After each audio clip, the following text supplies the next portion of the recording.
안녕하세요. 독서연구소 고용선 작가입니다. 여러분 반갑습니다. 오늘은 식습관과 건강에 관심 있는 분들은 꼭 읽었으면 하는 책 영양의 비밀 시간이고요. 이 책은 세계적 영양학자가 45년간의 자신의 연구를 집대성한 명저입니다. 꼭 읽어봤으면 좋겠고요. 오늘 여러분과 나눠볼 이야기의 주제는 입맛을 만드는 또 다른 주체에 대해서 한번 이야기를 해보도록 하겠습니다. 우리가 저번 시간을 통해서 우리가 입맛, 그러니까 우리가 어떤 음식을 선호하는 것은 우리가 어떤 맛을 느꼈을 때 거기에 따른 피드백을 통해서 형성이 되는데, 우리가 그 맛이라고 하는 것은 우리가 입맛이라는 용어를 쓰는 것처럼 우리가 미각 혹은 뭐 이렇게 냄새 혹은 뭐 눈으로 보는 거, 이러한 그 정보들이 종합돼서 우리가 맛을 형성한다고 생각을 했는데, 연구를 해보니까 그렇지 않다. 우리의 입맛 못지않게 더 중요한 요소가 있는데, 그것은 이 장기가 어떤 맛을 느끼는가 이다. 이거는 우리가 의식하지 못한 상태에서 결정되는 경우가 많다. 다시 말해서 우리가 어떤 음식을 선호할 때는 우리가 이렇게 겉으로 먹었을 때, 이걸 이 책에서는 인지 과정이라고 하는데, 우리가 어떤 그 입맛이 미각을 통해서 또 눈으로 통해서 오는 그런 감각적인 요소 플러스 우리 내장이 그 음식을 어떻게 생각하는가, 이거는 감정적, 무의식적 과정이라고 볼 수 있는데, 이거를 여기 정동 과정이라고 합니다. 이것이 합쳐져서 맛이 형성된다. 그런데 어떻게 이게 가능한가? 우리 이제 내장을 보면 우리 뇌에서 장에 그 신호를 보내는 뉴런은 1개일 때, 장이 뇌에 보내는 뉴런은 9개라고 합니다. 다시 말해서 이 장에서 움직이는 많은 정보들을 뇌에 엄청나게 보내고 있는 거예요. 그러니까 뇌가 명령을 하는 것보다 장이 뇌에 명령하는 게 훨씬 더 많습니다. 훨씬 더 많은 정보를 주는 거예요. 그래서 우리가 특정 음식을 선호했을 때 그 선호의 그 원인을 맛이라고 한다면, 그 맛을 그 결정하는 요소 중에 가장 큰 영향을 미치는 것이 이 내장이라고 하는 거죠. 내장에서 그 음식을 어떻게 평가하느냐, 특히 이 음식이 영양가가 있는가, 아니면 우리 몸에 좋은가 안 좋은가, 아니면 지금 현재 상황 가운데, 지금 현재 상황에서 이 음식이 괜찮은가 괜찮지 않은가에 대해서 신호를 보내기 때문에, 우리의 음식은 우리가 미각으로 느끼고 눈으로 보는 거 그 이상으로 이 장기가 결정한다, 내장이 결정한다 라는 것인데요. 그럼 내장에서 누가 이런 신호를 만들어서 보낼까? 기본적으로 이 장에 있는 뭐 세포나 이런 것들 보내겠지만, 실제로 그런 정보를 많이 보내는 주체는 누구냐면 바로 장내 미생물입니다. 장내 미생물에 따라서 우리가 음식에 대한 피드백이 달라지는 거예요. 책에서는 어떤 얘기 나오냐면 1971년도에 그 미국에 있었던 한 사건을 얘기해요. 미국의 그 유타주에 있던 게리슨 부근에서 24시간 동안 2,400마리 양 가운데 절반 이상이 까닭 먹을 죽음을 당했다고 합니다. 조사를 해보니까 그 양들이 죽었던 이유는 무엇이냐면 할로제톤 그로메라투스라는 식물을 먹은 거예요. 이 할로제톤에는 옥살산염이 있는데, 그 옥살산염이 축적이 되면 초식동물한테 독이 된다고 합니다. 그래서 많이 먹으면 죽어요. 근데 흥미롭게도 다 죽지 않았어요. 그럼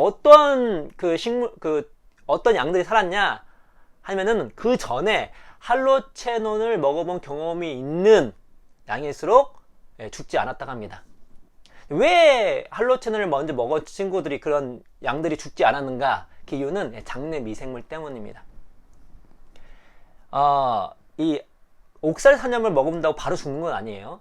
이 양들이 옥살산염을 섭취를 했을 때 그거를 섭취하는 속도보다 해독하는 속도가 빠르면 죽지 않습니다. 그런데 이 해독하는 것은 이 양한테 원래 어떤 무슨 세포에 있는 게 아니라, 어떤 무슨 효소가 분비돼서 그거를 희석시키는 것이 아니라, 이 장에 있는 미생물이 이 옥살산염을 분해를 하는 것입니다. 그 전에 할로제톤을 먹었던 그 양들은 이 안에 옥살산염을 잘 분해할 수 있는 미생물이 있었던 것입니다.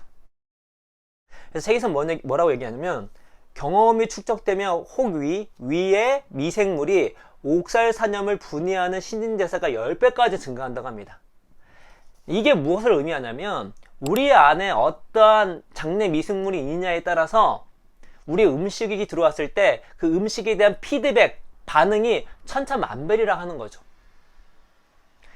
그거를 반응했던 정보들을 뇌에 막 보내는 것입니다.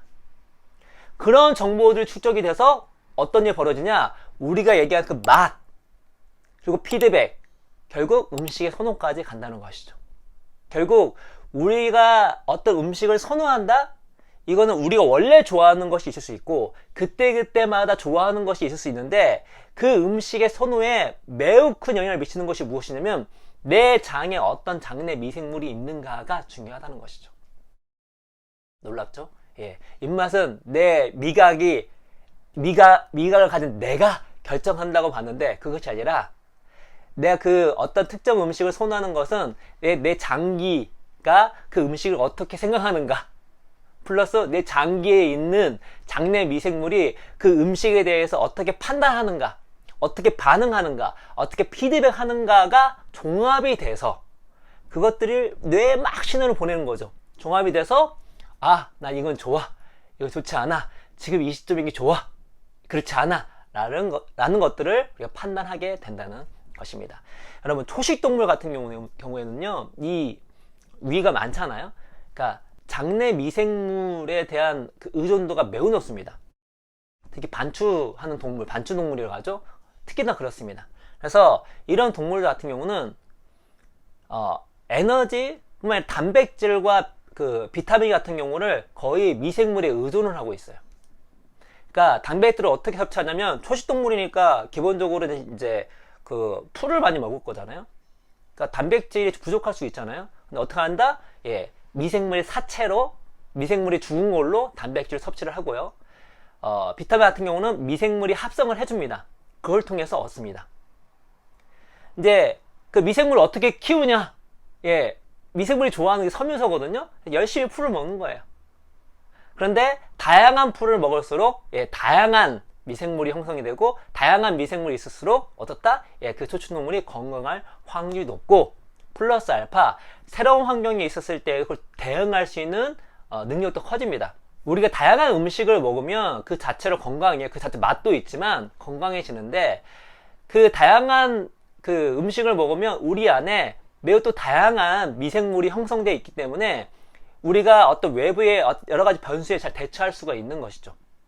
예를 들어서 그전에 할로제톤을 먹었던 친구들이 새로운 독소가 왔을 때 그 독소를 분해할 수 있는 미생물이 있었기 때문에 살았던 것이고 그걸 먹어보지 못했지만 배가 고파가지고 너무 오버해서 먹었던 양들은 죽었던 것이거든요.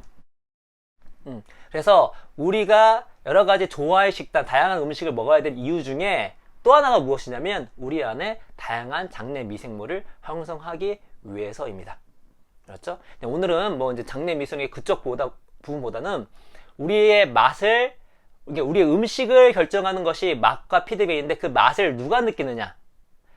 우리의 미각 플러스 뭐 후각과 그 시각이 있겠죠? 그 다음에 장기 플러스 장내 미생물. 특히 장내 미생물이 우리의 맛을 결정하는 데 매우 지대한 역할을 한다. 때문에 우리가 다양한 유익균을 우리 장기 안에 잘 서식할 수 있도록 만들어야 되는데 그러려면 우리가 다양한 음식을 먹어야 될 뿐만 아니라 특별히 장내 유익균 같은 경우는 그 채소 위주로 우리가 주로 먹으면 매우 좋다는. 근데 물론 꼭 채소만 먹으라는 건 아닙니다. 만 우리가 채소의 섭취량을 많이 늘리면 우리가 유익균이 많이 생기는데 그것도 다양하게 먹으면 좋다 정도만 우리가 알고 계시면 될 것 같습니다. 그래서 여러분의 음식의 선호는 여러분과 여러분의 장기와 여러분의 서식하고 있는 장내 미생물이 맞는다는 것들 이제 알고 계시면서 오늘 이야기는 이것으로 마치도록 하겠습니다. 여러분 감사합니다.